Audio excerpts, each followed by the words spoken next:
ஒரு action comedy படமான பா பா பா. இந்த படம் எப்படி இருக்குது, படத்தோட கதை என்ன அப்படின்னா, இந்த படத்தோட ஆரம்பத்திலே ஹீரோ வந்து ஒரு சிஎம்ஐ கடத்துறாரு. அப்படி அந்த சிஎம்ஐ கடத்துறதுக்கான காரணம் என்ன, அதுக்கு பின்னாடி இருக்கக்கூடிய அந்த ஸ்டோரி என்ன, இதுக்கப்புறம் அந்த சிஎம்ஐ கடத்துனதுக்கப்புறம் இவருக்கு அதில் வரக்கூடிய இந்த பிரச்சனைங்க, சம்பவங்க, நடக்க போகிற விஷயங்க, இதெல்லாம் என்ன அப்படிங்கிற இதெல்லாம் தான் இந்த படத்தோட கதை. இந்த படத்தில் பாசிட்டிவான விஷயங்க, நெகட்டிவான விஷயங்க அப்படின்னா இந்த ஸ்டோரியை சொல்லலாம். அதாவது இந்த ஸ்டோரியோட ஆரம்பத்திலே பார்த்திங்கன்னா இந்த மாதிரி ஒரு சிஎம்ஐ கடத்துகிறாங்க.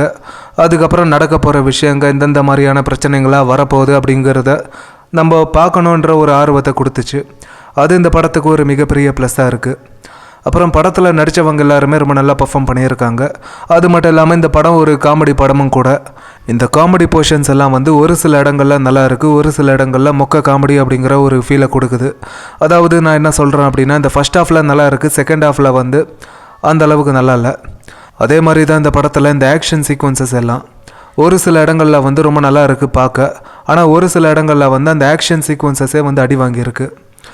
இந்த படத்துக்கே ஒரு மிகப்பெரிய ப்ளஸ் அப்படின்னா அது தளபதியோட அந்த ரெஃபரன்ஸ் அப்படின்னு தான் சொல்லுவேன். படம் ஃபுல்லாகவே எங்கே பார்த்தாலும் அங்கே எங்கேன்னு நிறைய இடங்களில் தளபதியோட ரெஃபரன்ஸை மட்டுமே வச்சு எடுத்திருக்காங்க. அது இந்த படத்துக்கு வந்து ரொம்ப நல்லாவே ஒர்க் ஆகிருக்கு. அது மட்டும் இல்லாமல் இந்த படத்துக்கும் அது ஒரு மிகப்பெரிய ப்ளஸ்ஸாக இருக்குது. நான் இந்த படத்தை பார்த்ததுக்கான ரீசன் அப்படின்னா அது தளபதியோட இந்த ரெஃபரன்ஸுக்காகவும் மோகன்லாலுக்காகவும் மட்டும்தான் பார்த்தேன். அப்படி நான் பார்த்த வரைக்கும் எனக்கு இந்த படம் பிடிச்சிருக்கு.